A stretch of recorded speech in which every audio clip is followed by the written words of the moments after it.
तो भाई लोग आज हम बात करे वाला बानी रेडमी के तरफ से आए वाला एगो लो बजट फोन के बारे में, जौना के दाम बा 6499 बिना ऑफर के। और ई तारा लोग के एक एगो वेरियंट में मिली 232 में। तारा लोग के मन में जरूर ही कंफ्यूजन हुई कि ई फोन कैसन बा, का तू लोग ई फोन के ले सको तारा लोग चाहे ना।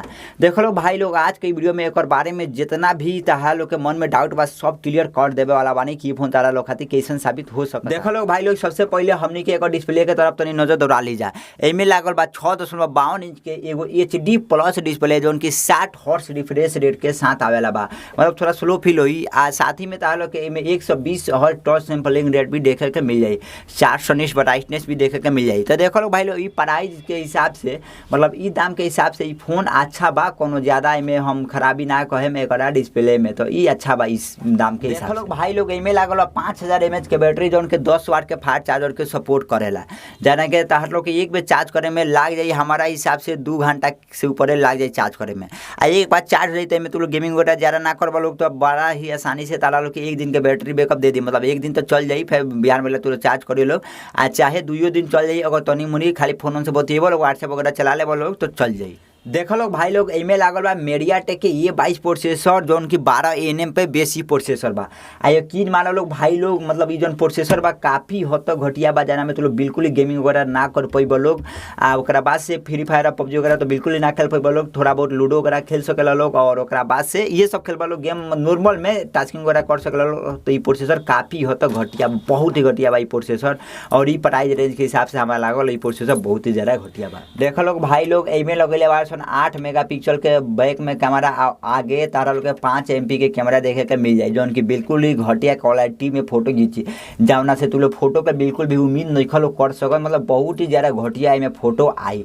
तो जौन हिसाब से एक दाम बा 6499 रुपया, तो मतलब हमारा कैमरो एक बहुत ज़्यादा घटिया लागल। तो इससे बढ़िया तू लोग पोको C31 के तरफ बढ़ जीवो जो उनकी थोड़ा बहुत एक से अच्छे बा, लेकिन गाइस जो कि मान लो में फोटो के बहुत ही ज़्यादा घटिया, लुक वगैरह के मामले में तो बहुत ही अच्छा ही फोन बा। देखो लोग भाई लोग एमे फिंगरप्रिंट के बिल्कुल भी कोई सेंसर ना मिली, जाना प्राइस के हिसाब से भाई में फिंगरप्रिंट देवे के चाहिए एकनी के, लेकिन फिंगरप्रिंट नहीं खसन दिले। बैक में भी दे देता सन, चाहे साइड माउंटेड भी दे देता सन, लेकिन एकनी के नहीं खसन दिले। तो फिंगरप्रिंट हमनी के देखे के बिल्कुल ही ना मिली।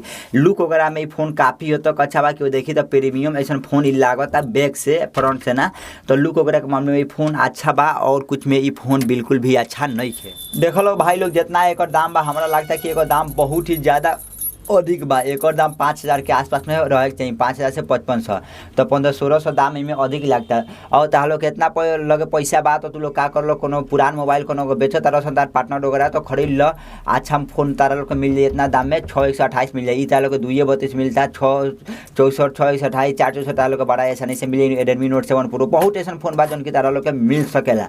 तो ये प्राइस में बहुत ज़्यादा अधिक लगता है हमारे हिसाब से, 5000 के आसपास में प्राइस रही तो सही बा। फिंगरप्रिंट वगैरह कुछ नहीं खे दिले, तो ओकरा हिसाब से तो ये फोन काफ़ी हो तो घटिया ही बा। हेडफोन जैक वगैरह के भी ये ऑप्शन दिले बा। तो देख लो भाई लोग तारा लोग का विचार बनता, का तू लोग फोन लेवे चाहत लो नॉर्मल टास्किंग खातिर, तू लोग बिल्कुल ही ले सकता लोग ये फोन, कोनो दिक्कत वाला बात नहीं है। तो भाई लोग यही साथ हम वीडियो करे चाहते हैं, समाप्त मिलता है तारा लोग से अगला वीडियो में। तब तक बाय बाय, जय हिंद, जय भारत, जय बिहार।